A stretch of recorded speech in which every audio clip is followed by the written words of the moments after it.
con Daniel Escandizo, economista, y le vamos a consultar justamente hacia dónde va la plata que piensan ahorrar. Poquita, mucha, pero que antes iban a plazos fijos. Buen día, ¿cómo está?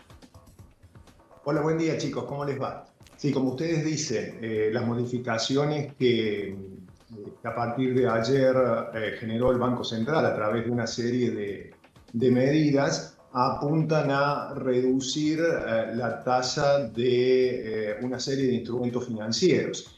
Entre ellos, muchos de a los cuales apelaba el pequeño y mediano ahorrista para darle alguna aplicación a sus pesos, ¿verdad? Por ejemplo, el plazo fijo tradicional, y también hubo alguna modificación sobre los conocidos como plazos fijos UVA, ¿sí?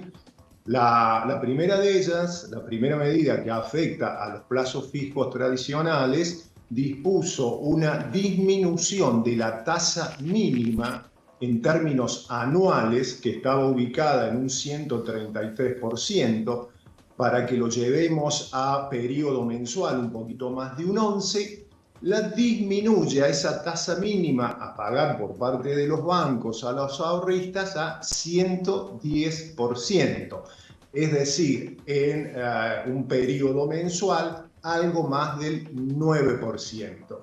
Como para que hagamos un ejemplo numérico y bien gráfico, si depositamos 1.000.000 de pesos en un plazo fijo a una modalidad de 30 días, al final de esos 30 días nos llevaremos el 1.000.000 de pesos más un poquito más de 90.000 pesos. Ese sería el rendimiento que tendríamos hoy. Si lo comparamos con la inflación proyectada para diciembre, que estaría en el orden del 30%, hasta el mismo gobierno está aceptando esta magnitud, claramente, no hace falta hacer cuentas muy sofisticadas, estaríamos perdiendo alrededor de 20 puntos con respecto a la inflación. Así que evidentemente es un instrumento que hoy deja de ser conveniente para mantener la capacidad adquisitiva de, como ustedes dijeron, pequeños o muchos ahorros que podamos generar, sobre todo ahora que la clase asalariada va a cobrar su aguinaldo. Daniel, te hago dos en una. La primera tiene que ver con la reacción que esperás del dólar para la jornada de hoy, no en el mercado oficial, lógicamente, sino en el paralelo, en el blue. Si crees que va a repercutir y tendremos una alza del blue promediando la jornada de hoy. Y la segunda, si el plazo fijo en UVA es una alternativa, teniendo en cuenta que lo tenés que estacionar 3 meses. Bueno, a ver, vamos a la primera. Cuando se nos reducen las posibilidades de canalizar un peso que se va desvalorizando día a día, evidentemente surgiría nuevamente la opción del dólar después de la devaluación que se llevó a cabo a principios de la semana pasada. Por lo tanto, es una medida arriesgada y hasta te diría cuestionable, pero tiene su lógica, que en 10 segundos le explicamos.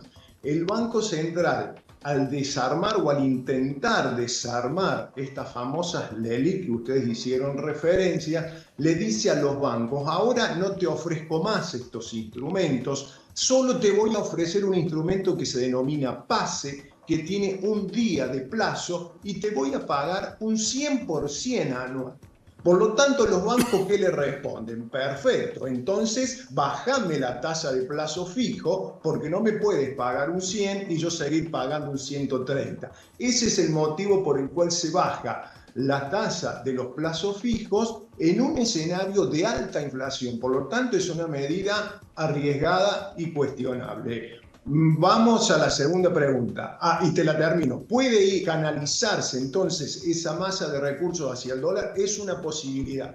Así que tenemos que estar atentos hoy y los días sucesivos a ver si hay presión sobre los dólares paralelos, tanto el blue como los financieros. Plazo fijo UVA. El plazo fijo UVA sigue siendo una opción conveniente. Los bancos le habían solicitado al Banco Central su eliminación. El Banco Central que dijo no, por el momento van a seguir ofreciendo el plazo fijo UVA. ¿Qué características tiene?